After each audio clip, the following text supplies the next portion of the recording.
عثمان غنی رضی اللہ تعالی عنہ جن کو یہ مقام اور منصب ملا اور یہ خصوصیت نصیب ہوئی کہ حضرت آدم سے لے کر ہمارے نبی تک کوئی ایسا شخص نہیں ہے کہ جس کے نکاح میں کسی نبی کی 2 بیٹیاں آئی ہو. یہ خصوصیت اللہ نے حضرت عثمان غنی رضی اللہ تعالیٰ عنہ کو عطا فرمائی. حضرت عثمان غنی رضی اللہ تعالیٰ عنہ بڑی فضیلت کے حامل ہیں. آپ پیکرے شرم و حیا ہیں. آپ ہی نے قرآن کریم کو جمع فرمایا، اس لیے آپ کو جامع القرآن بھی کہا گیا. اور اللہ تبارک و تعالی نے آپ کو بے شمار فضیلتیں اور برکتیں عطا فرمائی. آپ جانتے ہیں سن ہجری 11 کے اندر اللہ کے نبی صلی اللہ تعالی علیہ وسلم دنیا سے پردہ فرماتے ہیں.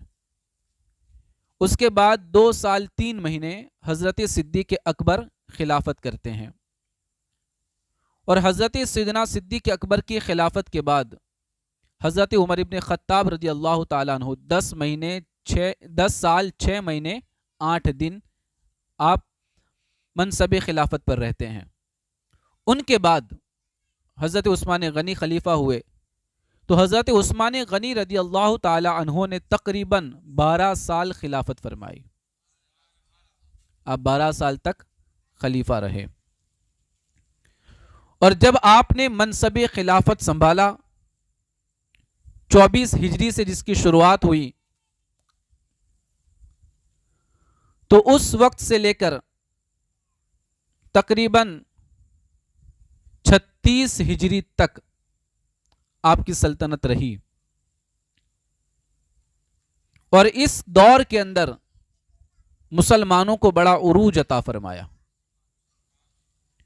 بڑی بڑی کامیابیاں مسلمانوں کو نصیب ہوئی، اور خاص طور پر عثمان غنی رضی اللہ تعالی عنہ کے دور خلافت کے اندر کچھ ایسے ملک تھے اور کچھ ایسی جگہیں تھیں جو سمندر کے بیچ میں جو ایک ٹاپو کی حیثیت رکھتے تھے. تو وہ جو ٹاپو تھے سمندر کے بیچ میں، ان جگہوں پر خاص مسلمانوں کو فتح نصیب ہوئی. اور دوسرا، عثمان غنی رضی اللہ تعالیٰ عنہ کے دور خلافت میں افریقہ کے بہت سارے علاقے یہ مسلمانوں کے دور خلافت میں آئے، یہ عثمان غنی کے دور خلافت میں آئے. اور پھر فارس سے لے کر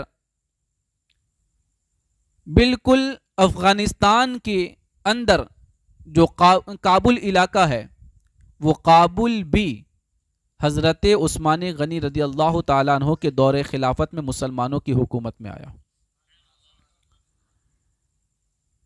پیارے آقا صلی اللہ تعالی علیہ وسلم کے پیارے دیوانوں، حضرت سیدنا عثمان غنی رضی اللہ تعالی عنہ کے دور خلافت کے اندر کچھ قبیلوں نے بغاوت شروع کی. یعنی حضرت عمر ابن خطاب رضی اللہ تعالیٰ عنہ کے دور کے اندر آذربائیجان اور آرمینیا، یہ دونوں ریاستیں مسلمانوں کے اندر تھیں. لیکن ان لوگوں نے پھر بغاوت کی حضرت عثمان غنی رضی اللہ تعالیٰ عنہ کے دور خلافت میں. تو اس وقت حضرت سعد بن ابی وقاص رضی اللہ تعالیٰ عنہ، یہ کوفہ کے گورنر جو تھے، ان کو معزول کیا گیا، اور حضرت ولید بن عقبہ کو کوفہ کا گورنر مقرر کیا گیا. تو جب یہ آذربائیجان اور آرمینیا نے بغاوت شروع کی، تو پھر ان کے اوپر پھر سے لشکر کشی کی گئی، اور ان دونوں نے پھر سے مسلمانوں کے ہاتھ کے اوپر حکومت عطا فرمائی.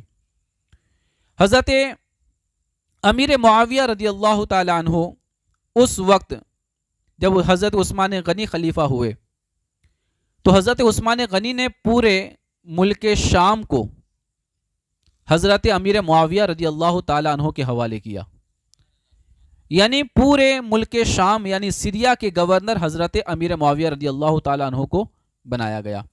حضرت امیر معاویہ رضی اللہ تعالیٰ عنہ حضرت عمر ابن خطاب رضی اللہ تعالیٰ عنہ کے دور خلافت میں بھی وہ گورنر تھے، لیکن وہ اس وقت دمشق کے گورنر تھے، جو سیریا میں ہی پڑتا ہے دمشق. وہ دمشق کے گورنر تھے، لیکن عثمان غنی نے آپ کو پورے ملک شام کا گورنر بنا دیا.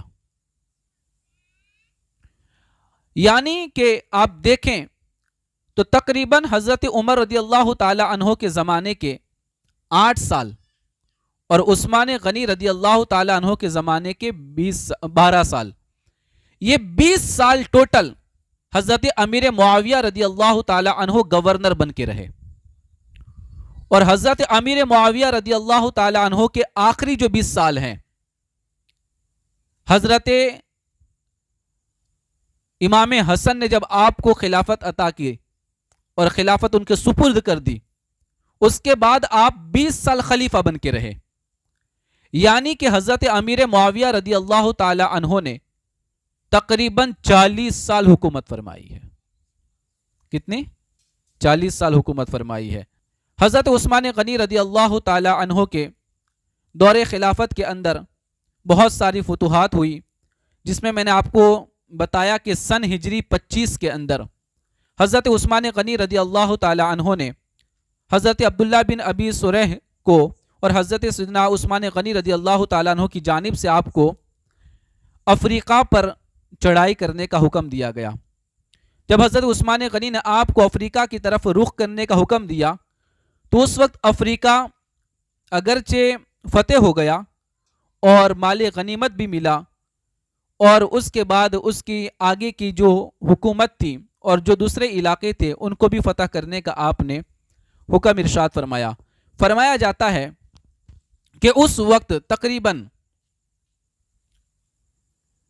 بہت سارے لشکر کے ساتھ طرابلس جو یونانی افریقہ کے شمالی ساحل یعنی سمندر سے ٹچ کے علاقے تھے اور وہ بڑا مشہور علاقہ تھا، اس پر حضرت عثمان غنی رضی اللہ تعالی عنہ نے مسلمانوں کو لشکر کشی کا حکم دیا. تو عثمان غنی رضی اللہ تعالی عنہ نے مدینہ منورہ سے حضرت عبداللہ بن زبیر، حضرت عبداللہ بن عمرو بن عاص اور حضرت عبد الرحمن ابن ابو بکر، حضرت عبداللہ بن عباس اور حضرت عبداللہ بن عمر اور امام حسن اور امام حسین اور حضرت سیدنا امام جعفر، ان دیگر صحابہ کرام کا ایک لشکر مدینہ طیبہ سے بھیجا، جس میں امام حسن بھی تھے، امام حسین بھی تھے، حضرت عمر کے بیٹے بھی تھے، حضرت ابوبکر صدیق کے بھی بیٹے تھے اس میں، اور حضرت زبیر رضی اللہ تعالی عنہ کے بھی صاحبزادے تھے. ان تمام کو ایک لشکر کی شکل کے اندر حضرت عثمان غنی رضی اللہ تعالی عنہ نے روانہ کیا اور حضرت عبداللہ بن ابی سریح کی مدد کے لیے روانہ کیا. اس لشکر کی سربراہی اس وقت حضرت عبداللہ بن عباس رضی اللہ تعالی عنہ کر رہے تھے، جو نہایتی برق رفتاری سے یعنی بڑی تیزی کے ساتھ لشکر کے ہمراہ حضرت عبداللہ بن ابی سریح سے جا ملے اور رومیوں نے طرابلس کے باہر نکل کر مقابلہ کیا، اور کچھ دنوں کی جنگ کے بعد رومی ہار گئے اور اللہ تبارک و تعالی نے میدان جنگ کے اندر طرابلس پر مسلمانوں کا قبضہ عطا فرمایا. یہ افریقہ کے اندر مسلمانوں کی ایک بہت بڑی جیت تھی. اور مصطفیٰ کریم کے دیوانوں، اس کے بعد 40,000 کی تعداد کا یہ مسلمانوں کا لشکر رفتہ رفتہ آگے بڑھا اور آگے بڑھتا گیا، اور تیونس اور مراکش اور الجزائر یہ تمام علاقے مسلمانوں نے افریقہ کے فتح فرمائے، اور یہ سارا فتح ہوا حضرت عثمان غنی رضی اللہ تعالیٰ عنہ کے دور خلافت کے اندر. پیارے آقا صلی اللہ تعالیٰ علیہ وسلم کے پیارے دیوانوں، آپ جانتے ہی ہیں کہ حضرت امیر معاویہ رضی اللہ تعالیٰ عنہ نے حضرت عمر ابن خطاب کے دور کے اندر حضرت عمر کی بارگاہ میں یہ عریضہ پیش کیا تھا کہ آپ مجھے اجازت دیں کہ میں بحری جہاز بناؤں، سمندری ایک جہاز بناؤں، اور اس کے اندر میں مسلمانوں کا لشکر لے کر میں جو جتنے بھی جزیرے ہیں، جتنے بھی ٹاپو ہیں، ان تمام ٹاپوؤں پر میں اسلامی حکومت کو نافذ کروں۔ تو اس وقت کیا تھا کہ سمندری جو سفر تھا بڑا مشکل تھا، اور حضرت عمر یہ چاہتے نہیں تھے کہ سمندر میں ہمارے سپاہی جائیں اور جہاز الٹ جائیں، ان کی جان چلی جائیں اور بہت بڑا نقصان کا سامنا کرنا پڑے۔ اس لیے حضرت عمر ابن خطاب رضی اللہ تعالی عنہ نے حضرت امیر معاویہ کو اس کی اجازت نہیں عطا فرمائی اور روکا کہ تم یہ کام مت کرو، خواہ مخواہ کسی ایک صحابی کی بھی جان چلی گئی سمندر میں ڈوب کر تو یہ ہمارے لیے اچھی بات نہیں ہے۔ تو جب حضرت عمر کا زمانہ گزر گیا اور حضرت عثمان غنی خلیفہ ہوئے تو حضرت امیر معاویہ نے پھر سے یہ عریضہ پیش کیا کہ مجھے بحری جہاز بنانے کا اور سمندر کے اندر سفر کرنے کا اور مسلمانوں کی فوج کو لے کر جا کر ان جزیروں پر اسلامی حکومت قائم کرنے کے لیے، ان سے لڑنے کے لیے مجھے اجازت دی جائے۔ تو اس وقت حضرت عثمان غنی رضی اللہ تعالی عنہ نے اولاً تو مشورہ کیا، اور مشورے کے بعد حضرت امیر معاویہ رضی اللہ تعالی عنہ کو حضرت عثمان غنی کی طرف سے اجازت مل گئی۔ یہی وہ اجازت ہے جس کے تعلق سے خود آقا کریم صلی اللہ تعالی علیہ وسلم نے پہلے سے ارشاد فرمایا تھا۔ حضرت سیدنا عثمان غنی رضی اللہ تعالیٰ نے اس شرط پر حضرت امیر معاویہ کو اجازت دی کہ وہ کسی بھی شخص کو سمندری سفر کے اندر لشکر میں شامل ہونے کے لیے آپ ان سے زبردستی نہیں کریں گے، یعنی ان کو مجبور نہیں کریں گے، بلکہ جو بندہ خود اپنی مرضی سے آنا چاہے آپ اسے اس کے اندر شامل کریں اور آپ سمندری ساحلوں کا آپ سفر کریں۔ پیارے آقا صلی اللہ تعالی علیہ وسلم کے پیارے دیوانوں، حضرت امیر معاویہ نے حضرت عبداللہ بن قیس کی قیادت میں پہلا اسلامی بحری بیڑا تیار کیا، پہلا اسٹیمر تیار کیا، اور اس دور میں یہ ایک بہت بڑا کام تھا، کیونکہ اس طریقے سے سمندر میں سفر کرنا یہ آسان نہیں تھا، اور اس وقت صحابہ کرام نے سمندروں کا سفر بھی نہیں کیا تھا، اگر کرتے بھی تھے تو چھوٹی موٹی کشتیاں ہوتی تھی جس میں سفر کر کے وہ کہیں آ جا کرتے تھے، صرف وہ بھی علاقہ کراس کرنے کے لیے۔ اتنا بڑا جہاز بنانا، بحری بیڑا بنانا یہ بہت مشکل کام تھا، لیکن یہ حضرت عبداللہ بن قیس رضی اللہ تعالیٰ عنہ بحری جنگ کے ماہر تھے اور اس میں ان کو مہارت تھی، لیکن وہ رومی بندرگاہ کے ساحل پر ابھی جہاز کا لنگر کھولنے میں مصروف تھے کہ ایک چھوٹی سی کشتی میں چند رومی فوجی آئے اور انہوں نے ان کو پہچاننے کے بعد انہیں شہید کر دیا، یعنی حضرت عبداللہ بن قیس کو۔ حضرت عبداللہ بن ابی سریح مصر کے ایک جنگی بحری بیڑا لے کر قبرص کی جانب روانہ ہوئے۔ جب دونوں اطراف سے لشکر اسلام نے قبرص کو گھیر لیا تو اہل قبرص نے صلح کی درخواست کی، اور اس وقت چند شرائط پر اہل قبرص سے صلح کر لی گئی۔ اہل قبرص نے سالانہ 7,000 دینار ٹیکس دینے کا وعدہ کیا مسلمانوں کو کہ ہم سالانہ 7,000 دینار دیں گے، لشکر اسلام قبرص کی حفاظت کا ذمہ دار نہیں ہوگا۔ ان تمام شرائط پر یہ کام ہوا۔ یہ جو سمندری جو پہلا بیڑا بنا، جہاز بنا، اس کے تعلق سے آپ دیکھیں کہ آقا کریم صلی اللہ تعالی علیہ وسلم نے لشکر اسلام کے پہلے بحری بیڑے کے بارے میں پیشن گوئی فرمائی تھی۔ اس لشکر میں حضرت عبادہ بن صامت رضی اللہ تعالیٰ عنہ کی بیوی ام حرام بن ملحان انصاریہ بھی شامل ہوئی، جس کے تعلق سے پہلے ہی نبی پاک نے فرمایا تھا کہ یہ اس میں شامل ہوگی اور ان کو قبرص میں، ان کی قبر قبرص میں بنے گی۔ چنانچہ جب لشکر اسلام کا پہلا بحری بیڑا قبرص پر پہنچا تو اس وقت حضرت عبادہ بن صامت ان کی زوجہ حضرت ام حرام بنت ملحان کو ساتھ میں لے کر جب آپ پہنچے تو وہ جب اپنے گھوڑے پر سوار ہو کر ساحل پر کنارے پر اترنے لگی تو ان کا گھوڑا بدک گیا، جس کی وجہ سے وہ گر پڑی اور ان کا انتقال ہو گیا۔ اور جیسا میرے آقا نے فرمایا تھا، حضرت حرام بن ملحان یہ قبریز کے اندر سب سے پہلے شہید ہوں گی، یہ انتقال کرے گی اور ان کی قبر وہاں بنے گی۔ تو حضور صلی اللہ تعالی علیہ وسلم کی پیشن گوئی سچ ثابت ہوئی، اور اس جگہ پر سب سے پہلے حرام بن ملحان کی قبر بنی اور ان کو وہاں پر دفن کیا گیا۔ اب قبریز کی فتح کے بعد حضرت امیر معاویہ اسلامی لشکر کو لے کر سب سے پہلے جو آپ نے حملہ کیا ہے وہ روڈس کی سرزمین پر کیا۔ کون سا؟ روڈس۔ آپ روڈس دیکھنا چاہتے ہیں نقشے کے اندر تو آپ کو ملے گا یہ بالکل بیچ سمندر کے اندر روڈس کا علاقہ۔ تو روڈس کے علاقے کی طرف حضرت امیر معاویہ رضی اللہ تعالیٰ عنہ نے روڈس کا جو جزیرہ تھا اس کے اوپر آپ نے حملہ کیا۔ آپ جانتے ہیں یہ روڈس کہاں ہے؟ میں آپ کو نقشے کے اعتبار سے بتاؤں تو روڈس آج کی تاریخ کے اندر گریس کا علاقہ ہے۔ کون سا علاقہ ہے؟ گریس کا۔ اب یہ گریس کون سا ہے؟ یہ ترکی سے بھی آگے، ترکی سے بھی آگے گریس، گریس کا آخری علاقہ اور ترکی سے قریب، اور یہ علاقہ بیچ سمندر کا علاقہ تھا۔ تو اس وقت یہ جو جزیرہ تھا اس پر حضرت امیر معاویہ رضی اللہ تعالیٰ عنہ نے حملہ کیا، اور اللہ تبارک و تعالیٰ نے اسلامی لشکر کو روڈس پر بھی فتح عطا فرمائی، اور اس روڈس پر جہاں جو گریس کا علاقہ ہے آج، اس جگہ پر اسلامی پرچم لہرا رہا تھا۔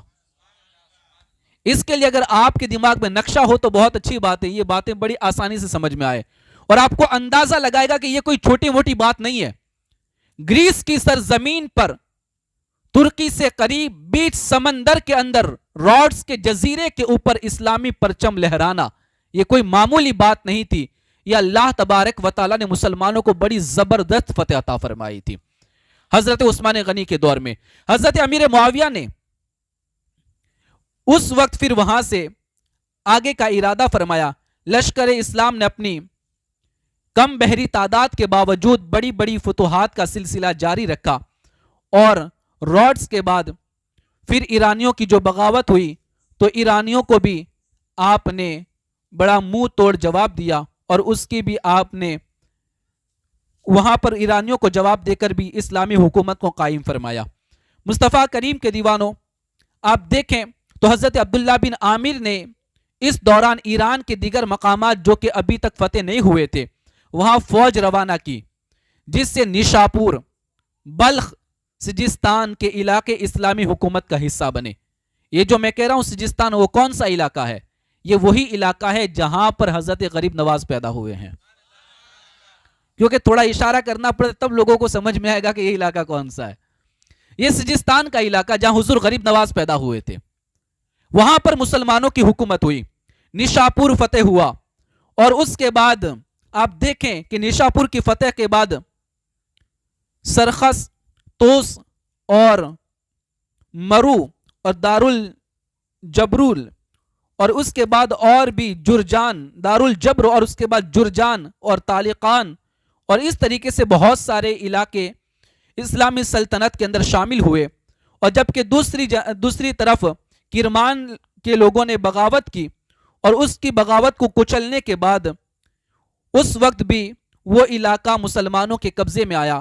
جو میں نے کل کہا تھا کہ کرمان وہ بالکل ہمارے قریب کا علاقہ ہے، جہاں جو آج ایران کی سرزمین کے اندر ہے، وہ کرمان پر بھی مسلمان قابض ہوئے۔ اس کے بعد پھر یہ حضرت عثمان غنی رضی اللہ تعالیٰ عنہ کے دور خلافت میں یہ لشکر بڑی رفتاری کے ساتھ آگے بڑھتا گیا، یہاں تک کہ یہ لشکر افغانستان کے علاقے کے اندر، کابل کے اندر اس نے پڑاؤ کیا، کابل کا محاصرہ کیا۔ حضرت عبد الرحمن بن سمورہ رضی اللہ تعالیٰ عنہ کی سربراہی میں لشکر اسلام نے کابل کو گھیرا، اور کئی روز کے شہر کے محاصرے کے بعد، یعنی کئی روز تک اس کو گھیرے رکھا اور اس کو فتح کرنے کی کوشش ہوئی۔ کافی دن تک یہ محاصرہ رہا، لڑائیاں ہوتی رہی۔ کئی روز کے محاصرے کے بعد دشمن ہاتھیوں کی ایک بہت بڑی فوج لے کر باہر نکلے شہر کے باہر مسلمانوں کا مقابلہ کرنے کے لیے، اور اس وقت مسلمانوں کے پاس ہاتھی نہیں تھے، ان کے پاس یا تو گھوڑے تھے، اونٹ تھے، یا کچر تھے، یا پیدل چل کر مسلمان اس وقت جنگ لڑ رہے تھے۔ ہاتھی اس دور میں بڑی عظیم طاقت مانا جاتا تھا، اور جہاں ہاتھیوں کا لشکر آتا تھا لوگ راستہ چھوڑ دیتے تھے، کیونکہ ہاتھی جب پاگل ہو جائے نا تو اچھے اچھوں کو وہ تباہ کر دیتا ہے. اس کا قدم کسی پر پڑ جائے تو اس کے جسم کے پرخچے اڑ جاتے ہیں. اگر سر پہ اس کا قدم پڑ جائے تو سر کے ٹکڑے ٹکڑے ہو جاتے ہیں. تو اس وقت کابل کے لوگوں نے مسلمانوں کا جو مقابلہ کیا تھا وہ ہاتھیوں کی فوج کے ساتھ کیا. ہاتھیوں کی بڑی فوج لے کر وہ نکلے.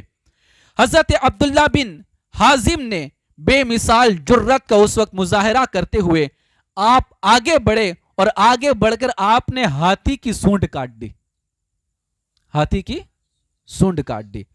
اور آپ جانتے جب ہاتھی کی سونڈ کٹ جائے نا تو ہاتھی پھر پاگل ہو جاتا ہے. پھر وہ کچھ نہیں دیکھتا وہ کدھر قدم بڑھاتا ہے. وہ بڑے بڑے لوگوں کو اپنے قدموں سے کچل دیتا ہے. ہاتھی کی سونڈ آپ نے کاٹ ڈالی جس سے وہ چیختا ہوا چلاتا ہوا وہ واپس پلٹا. وہ آ رہا تھا مسلمانوں کی طرف لیکن سونڈ کاٹی گئی تو وہ واپس پلٹا اور باقاعدہ جنگ کا آغاز ہوا. اور جب وہ واپس گیا تو اس ہاتھی نے اپنے ہی لوگوں کو کچل ڈالا اور بہت سارے لوگ کچلے گئے. اور لشکر اسلام نے تابر توڑ حملے جاری رکھے جس سے دشمنوں کے پاؤں اکھڑ گئے. اور اللہ تبارک و تعالی نے حضرت عثمان غنی کے زمانے کے اندر حضرت عبد الرحمن بن سمورہ رضی اللہ تعالی عنہ کے اس طاقت والے اور آپ کے جرتانہ حملے کی وجہ سے اللہ تبارک و تعالی نے افغانستان کے کابل علاقے پر بھی مسلمانوں کو فتح عطا فرمائی. یہ بہت بڑی فتح تھی مسلمانوں کے لیے. اندازہ لگائیے یہ کب کی بات ہو رہی ہے. یہ اس وقت کی بات ہے کہ ابھی آقا کریم صلی اللہ تعالی علیہ وسلم کو دنیا سے پردہ فرمائے 30 سال بھی نہیں ہوئے. 30 سال بھی نہیں ہوئے لیکن اسلامی حکومت بالکل رفتار کے ساتھ پوری دنیا کے اندر پھیلتی چلی گئی ہے. ترکیوں نے اس وقت بغاوت کی. ترکوں نے تو جب ترکوں نے بغاوت کی تو ان کے لیے بھی ایک زبردست لشکر تیار کیا گیا اور ترکیوں کو بھی سبق سکھایا گیا. 40,000 کے لشکر کو مسلمانوں نے شکست دی. اور اس وقت اس ترکوں کے اندر بھی جہاں پر ان لوگوں نے اپنے لشکر سے حضرت عبداللہ بن حازم رضی اللہ تعالی عنہ کا مقابلہ کرنا چاہا تو خراسان کے علاقے کے اندر جہاں ترکوں نے لشکر کھینچا تھا وہاں پر اللہ تبارک و تعالی نے مسلمانوں کو زبردست فتح عطا فرمائی. حضرت عثمان غنی رضی اللہ تعالیٰ عنہ کے دور خلافت میں سن ہجری 32 میں ترکی خزرجی قوموں نے آپس میں متحد ہو کر مسلمانوں پر زبردست حملہ کیا اور ایک خون ریز لڑائی کے بعد لشکر اسلام کے سپہ سالار حضرت عبد الرحمن بن ربیعہ شہید ہو گئے. اور حضرت عبد الرحمن بن ربیعہ کی شہادت کے بعد ان کے بھائی نے لشکر اسلام کی کمان کو سنبھالا. پھر لشکر اسلام نے جنگی حکمت عملی کے تحت گیلان کے راستے پر پسپائی اختیار کی اور حضرت عبد الرحمن بن ربیعہ کے بھائی حضرت سلمان بن ربیعہ نے لشکر اسلام کو 2 حصوں میں تقسیم کیا. اور اس دوران حضرت سیدنا عثمان غنی کی جانب سے حضرت سعید بن عاص بھی لشکر لے کر کے ان کی مدد کے لیے پہنچے. چنانچہ گیلان اور جبرجان کی جانب جب وہ بڑھے اور حضرت سلمان فارسی اور حضرت ابو ہریرہ جیسے جلیل القدر صحابہ بھی ان میں شامل ہوئے اور ایک خون ریز لڑائی کے بعد جرجان اور گیلان پر مسلمانوں کا قبضہ ہوا. اور حضرت سلمان بن ربیعہ کی سرگردگی میں ایک لشکر نے باب پر حملہ کیا اور گھمسان کی لڑائی کے بعد اللہ تبارک و تعالی نے جرجان کے اندر اور گیلان کے اندر جس کو جیلان کہا جاتا ہے جس کو حضور غوث پاک کی طرف نسبت کر کے حضرت عبد القادر جیلانی کہا گیا ہے وہی گیلان کا علاقہ اور جرجان کا علاقہ وہ بھی حضرت عثمان غنی کے دور خلافت میں سن ہجری 32 کے اندر مسلمانوں کے قبضے کے اندر آ گیا. مصطفیٰ کریم کے دیوانوں آپ دیکھیں تو حضرت عثمان غنی رضی اللہ تعالیٰ عنہ کے دور خلافت میں بحیرہ روم کے متعدد علاقے فتح ہوئے. شمالی افریقہ کے جو ملحق جتنے بھی علاقے تھے وہ سارے کے سارے اسلامی سلطنت میں آئے. اور عثمان غنی رضی اللہ تعالیٰ عنہ کے دور خلافت میں وسطی ایشیا یعنی ایشیا کا بیچ والا حصہ یہ بھی مسلمانوں کے قبضے میں آیا. جو میں نے کہا کابل تک مسلمانوں کی حکومت رہی اور روم ایران اور اس کے علاوہ بھی بہت سارے علاقے مسلمانوں کے قبضے کے اندر ہوئے. مصطفیٰ کریم کے دیوانوں حضرت عثمان غنی رضی اللہ تعالیٰ عنہ کے دور خلافت کے اندر یہ زبردست فتح ہوئی اور مسلمانوں کا بہت سارا علاقہ رفتہ رفتہ بڑھتا گیا، اور ایک وقت ایسا آیا کہ حضرت عثمان غنی رضی اللہ تعالیٰ عنہ کے شروع کے 6 سال تک بڑی رفتار کے ساتھ اسلام پھیلا، بہت تیزی کے ساتھ اسلام پھیلا۔ آپ نرم مزاج تھے، آپ سختی نہیں کرتے تھے، آپ کے اندر جلال نہیں تھا، اس لیے پہلے 6 سال تو لوگوں کو بہت اچھا لگا اور بڑے خوش ہوئے آپ کے دور خلافت کے اندر، کیونکہ آپ سے پہلے جو خلافت کی تھی وہ حضرت عمر ابن خطاب تھے، وہ تو بڑے غصے والے تھے، بڑے جلال والے تھے، ہمیشہ ان کے ہاتھ میں ایک ہینٹر رہتا تھا، درہ رہتا تھا، جس سے لوگوں کو ڈر رہتا تھا۔ پیارے آقا صلی اللہ تعالی علیہ وسلم کے پیارے دیوانوں، تو حضرت عمر ابن خطاب کی جو سختی لوگوں نے دیکھی تھی، جو غصہ لوگوں نے دیکھا تھا، اس سختی کے بعد جب عثمان غنی خلیفہ ہوئے تو وہ بڑے نرم مزاج تھے، بڑے ملنسار تھے اور بڑی نرمی سے لوگوں سے باتیں کرنے والے تھے، اس لیے ان کے دور خلافت میں لوگوں کو بہت سکون ملا، بہت سکون ملا۔ تو 6 سال تک تو کچھ نہیں ہوا، بالکل سکون اور اطمینان کے ساتھ حکومت ہوئی، کسی نے کوئی بغاوت نہ کی، اور اس 6 سال میں بڑی فتح اسلام کو نصیب ہوئی۔ لیکن ان کی نرمی کا فائدہ یہودیوں نے لگایا، اور یہودیوں نے وہ چالیں چلی جن چالوں کی بنا پر مسلمانوں کے اندر دشمنی پیدا ہونے لگی، تفرقہ آیا۔ اب پھر ہوا کیا کہ حضرت عثمان غنی رضی اللہ تعالی عنہ کے دور خلافت کے اندر پچھلے جو 6 سال ہیں وہ بغاوت والے سال ہیں، لوگوں نے بغاوتیں کی۔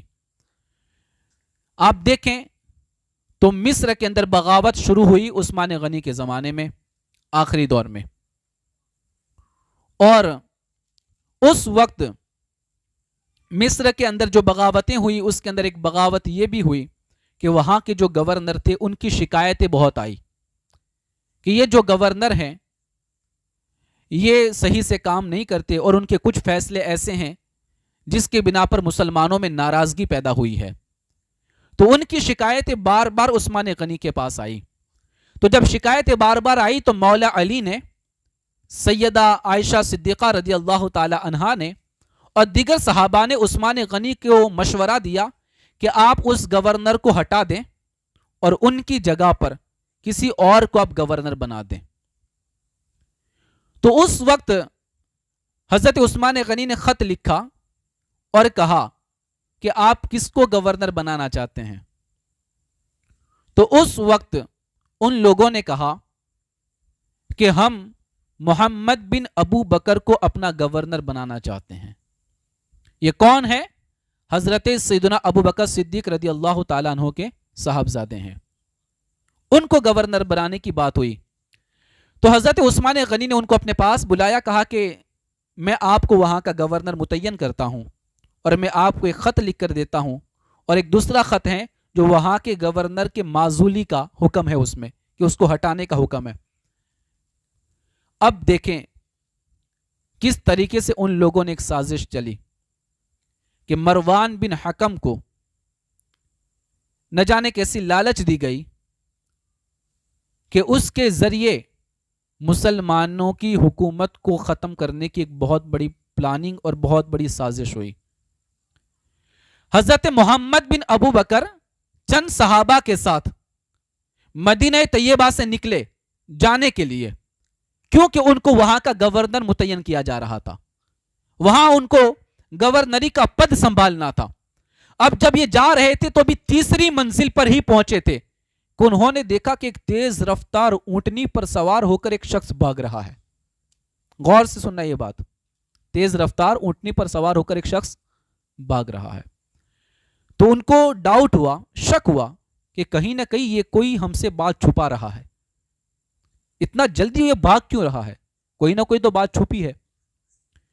تو اس وقت اس کو بہت جلد جا کر گرفتار کیا گیا، پکڑا گیا۔ پوچھا تو کون ہے؟ تو اس نے کہا کہ میں عثمان غنی رضی اللہ تعالی عنہ کا غلام ہوں۔ کہا تو کہاں جا رہا ہے؟ کہا میں بصرہ جا رہا ہوں۔ کہا کیوں جا رہا ہے؟ کہا کہ یہ خط لے کے میں جا رہا ہوں. کہا خط کہاں ہے؟ کہا کہ یہ خط ہے. خط کھولا گیا تو اس میں یہ لکھا تھا کہ محمد بن ابو بکر اگر وہاں پہنچے تو ان کو کسی نہ کسی بہانے سے قتل کر دینا، ان کو قتل کر دینا، اور تم گورنری کا پد کسی بھی حالت میں چھوڑنا نہیں. یہ حیران ہوئے کہ ایک طرف تو عثمان غنی نے ہم کو وہاں کے گورنر بننے کے لیے بھیجا ہے اور ہمیں خط بھی دیا ہے، اور ایک طرف یہ بندہ عثمان غنی کا غلام ہے، عثمان غنی کی اونٹنی ہے، اور جس خط کے اندر یہ لکھا ہے کہ محمد بن ابو بکر کو کسی بہانے سے قتل کر دینا، اس خط کے نیچے جو سکہ لگا ہوا ہے، مہر لگی ہے، وہ مہر بھی عثمان غنی کی ہے. یہ بھڑک گئے کہ یہ کیا معاملہ ہے، یہ ہمارے ساتھ دھوکہ ہو رہا ہے، ہمیں مارنے کی ایک پلاننگ ہو رہی ہے، ہمیں ختم کرنے کی ایک سازش ہو رہی ہے. دماغ بالکل حاضر رکھنا تو یہ بات سمجھ میں آئے گی. حضرت محمد بن ابو بکر اور تمام جتنے آپ کے ساتھی تھے، صحابہ تھے، وہ سارے کے سارے واپس مدینہ آئے اور جا کر سیدھے ہی حضرت عثمان غنی کے سامنے بیٹھ گئے. کہا کہ آپ نے ہمارے ساتھ دھوکہ کیا ہے. کہا کیسا دھوکہ؟ حضرت علی کو بھی بلا لیا، ام المؤمنین عائشہ صدیقہ کو بھی بلا لیا، اور بڑے بڑے جتنے صحابہ تھے وہ سارے اس کے اندر آ گئے، اور تمام نے عثمان غنی کو ڈانٹنا شروع کیا کہ آپ سے ہمیں یہ امید نہیں تھی کہ آپ ایسا کام کریں گے. کہا میں نے کیا کیا ہے؟ تو حضرت علی نے کہا کہ یہ غلام تمہارا ہے؟ کہا کہ یہ غلام میرا ہے. یہ اونٹنی تمہاری ہے؟ ہاں یہ اونٹنی میری ہے. تو کہا کہ جب یہ اونٹنی بھی تمہاری ہے، غلام بھی تمہارا ہے، تو یہ خط بھی تو تمہارا ہی ہوگا، یہ خط بھی تمہارا ہی ہوگا. عثمان غنی نے کہا کہ میں اللہ کی قسم کھا کر کہتا ہوں یہ خط میں نے نہیں لکھا. یہ سازش دیکھیں آپ جو مسلمانوں کے ساتھ چلی گئی تھی عثمان غنی کو لڑوانے کے لیے، مسلمانوں کی حکومت کو ختم کرنے کے لیے. اور آپ جانتے میں نے کل بھی کہا تھا، مسلمانوں نے جہاں جہاں حکومت کی ہے، مسلمانوں کی اگر حکومت وہاں ختم ہوئی ہے تو اس کے اندر مسلمانوں کے اندر پیدا ہونے والے غدار رہے ہیں. جہاں کی بھی حکومت دیکھ لیں آپ، جہاں پر بھی مسلمانوں کی حکومت ختم ہوئی، چاہے وہ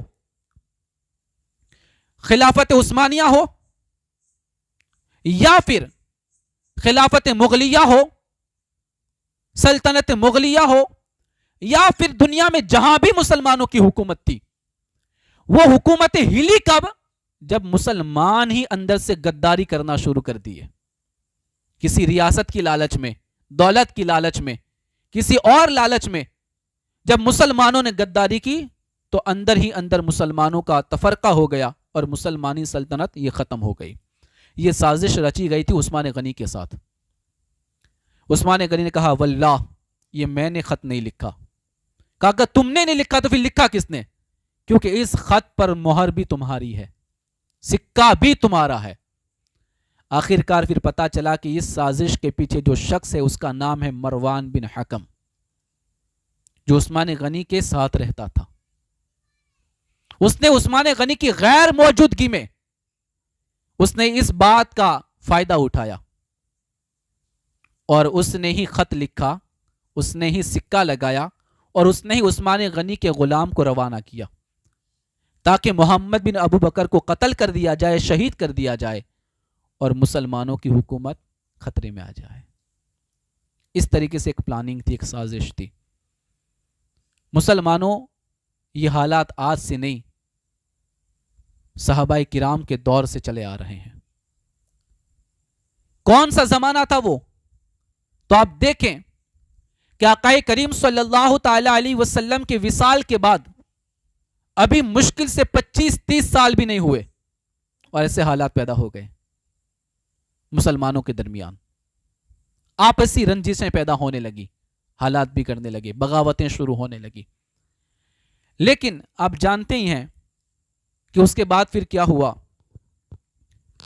اس کے بعد پھر کوفہ، بصرہ اور اس علاقوں سے بہت سارے بلوائی مدینہ طیبہ پہنچے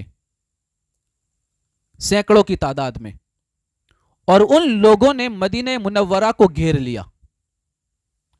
اور سب سے پہلے انہوں نے حضرت عثمان غنی رضی اللہ تعالی عنہ کے گھر کو چاروں طرف سے گھیر لیا، ان بلوائیوں نے، ان خارجیوں نے، جو یہ چاہتے تھے کہ عثمان غنی کو شہید کر دیا جائے۔ وجہ کیا تھی؟ وجہ بس اتنی تھی کہ انہیں یہ بات دماغ میں بیٹھ گئی تھی کہ عثمان غنی نے حضرت محمد بن ابو بکر کو قتل کرنے کا حکم دیا تھا، معاذ اللہ۔ اس وجہ سے عثمان غنی کے خون کے پیاسے ہو گئے وہ لوگ۔ اب آپ دیکھیں تو عثمان غنی رضی اللہ تعالیٰ عنہ کی شہادت کے تعلق سے آقا کریم نے پہلے ہی سے حضرت عثمان غنی کو بتا دیا تھا کہ آپ شہید ہوں گے۔ اس کے تعلق سے ایک روایت میں آپ کے سامنے پیش کر دوں۔ ام المومنین حضرت عائشہ صدیقہ رضی اللہ تعالی عنہا سے مروی ہے کہ آقا کریم صلی اللہ علیہ وسلم نے مجھ سے فرمایا کہ میرے فلاں صحابی کو بلا کے لاؤ۔ تو حضرت عائشہ صدیقہ نے عرض کیا کیا میں سیدنا ابو بکر صدیق کو بلاؤں؟ تو آقا کریم صلی اللہ علیہ وسلم نے فرمایا نہیں۔ میں نے عرض کیا عمر ابن خطاب کو بلاؤں؟ آقا کریم صلی اللہ علیہ وسلم نے فرمایا نہیں۔ میں نے عرض کیا پھر کیا میں مولا علی رضی اللہ تعالیٰ عنہ کو بلاؤں؟ آقا کریم نے فرمایا نہیں۔ میں نے عرض کیا پھر میں کسے بلاؤں؟ تو آقا کریم صلی اللہ تعالیٰ علیہ وسلم نے فرمایا کہ جاؤ عثمان غنی کو بلا کے لاؤ۔ حضور کے دور کی بات، عثمان غنی کو بلا کے لاؤ۔ چنانچہ حضرت سیدنا عثمان غنی رضی اللہ تعالیٰ عنہ کو بلوایا گیا۔ حضرت عثمان غنی آئے تو آقا کریم صلی اللہ تعالیٰ علیہ وسلم نے حضرت عائشہ صدیقہ رضی اللہ تعالیٰ عنہا سے فرمایا کہ آپ یہاں سے ہٹ جائیں، آپ یہاں مت کھڑی رہیں، مجھے کچھ بات کرنی عثمان غنی سے۔ عائشہ صدیقہ فرماتے مجھے وہاں سے ہٹنے کا حکم دیا، پھر عثمان غنی کے کان کے اندر کچھ باتیں میرے آقا نے ارشاد فرمائی، کان میں سرگوشی کی، کان میں کچھ باتیں کہیں، جس سے حضرت عثمان غنی رضی اللہ تعالیٰ عنہ کے چہرے کا پورا رنگ بدل گیا۔ اب وہ کیا بات تھی؟ عائشہ صدیقہ فرماتی مجھے پتا نہیں ہے، کچھ باتیں ایسی تھی جو عثمان غنی کو کہی جس سے پورا رنگ بدل گیا۔ چنانچہ جب وہ دن آیا جس دن حضرت عثمان غنی رضی اللہ تعالی عنہ کو بلوائیوں نے گھیر لیا تھا اور آپ کو شہید کیا تھا، تو اس دن حضرت عثمان غنی رضی اللہ تعالی عنہ کو جب شہید کیا جا رہا تھا اور وہ دن جب آیا تو اس وقت عثمان غنی سے لوگوں نے پوچھا کہ آپ ان لوگوں سے لڑتے کیوں نہیں ہیں، ان کا مقابلہ کیوں نہیں کرتے جن لوگوں نے آپ کے گھر کو چاروں طرف سے گھیر کے رکھا ہوا ہے؟ تو اس وقت عثمان غنی نے فرمایا تھا میں ان سے نہیں لڑوں گا، کیونکہ آقا کریم صلی اللہ تعالی علیہ وسلم نے مجھ سے ایک وعدہ لیا ہے، اس لیے میں صبر کروں گا۔ حضرت ام المؤمنین عائشہ صدیقہ رضی اللہ تعالی عنہ فرماتی ہے میرا خیال ہے کہ آقا کریم صلی اللہ تعالی علیہ وسلم نے عثمان غنی کو بلا کر جو کان میں باتیں کہی تھی وہ یہی بات تھی کہ اے عثمان، جب تمہارے گھر کو گھیر لیا جائے، مدینہ کے اندر خون ریزی کی بات آ جائے تو تم صبر کرنا، لڑنا نہیں، تم اس وقت شہید ہو جاؤ گے اور میرے پاس تمہیں آنا ہوگا۔ یہ وہی پیشن گوئی تھی عثمان غنی کی شہادت کے تعلق سے جو میرے آقا نے فرمائی تھی۔ حضرت ابو ہریرہ فرماتے ہیں کہ میں نے حضرت سیدنا عثمان غنی کے پاس گیا جب ان شر پسندوں کے مکانات کے محاصرے کا میں ان کے سامنے ذکر کیا تو حضرت عثمان غنی نے میں نے عرض کیا امیر المؤمنین، اب تو قتال کرنا حلال ہے، اب تو جنگ کرنا حلال ہے، آپ ہمیں اس بات کا حکم فرمائیں کہ ہم جنگ لڑیں، ان سے ان کا مقابلہ کریں۔ تو حضرت عثمان غنی نے کہا کہ نہیں، جنگ نہیں ہونی چاہیے، میں نہیں چاہتا کہ میرے نبی کے شہر میں خون ریزی ہو، میں مدینے میں قتال نہیں چاہتا، میں جنگ نہیں چاہتا، میں لڑائی نہیں چاہتا، میں صبر کروں گا اگرچہ میں شہید کیوں نہ ہو جاؤں۔ یہ حضرت عثمان غنی کا آخری لمحے تک فیصلہ رہا، بلکہ سیرت کی کتابوں میں منقول ہے کہ حضرت عثمان غنی رضی اللہ تعالیٰ عنہ کے مکان کو چاروں طرف سے جب گھیر لیا گیا تھا، بلوائیوں نے گھیر لیا تھا، محاصرہ کیا تھا، اس وقت حضرت علی کو یہ ڈاؤٹ ہوا تھا، پتا چلا تھا کہ کہیں نہ کہیں یہ حضرت عثمان غنی کے خون کے پیاسے ہیں، تو حضرت مولا علی نے امام حسن کو اور امام حسین کو حضرت عثمان غنی کے دروازے کے دونوں طرف کھڑا کر دیا تھا۔ ایک طرف امام حسن تھے، دوسری طرف امام حسین تھے۔ مولا علی نے تاکید کے ساتھ فرمایا تھا اے میرے بیٹو،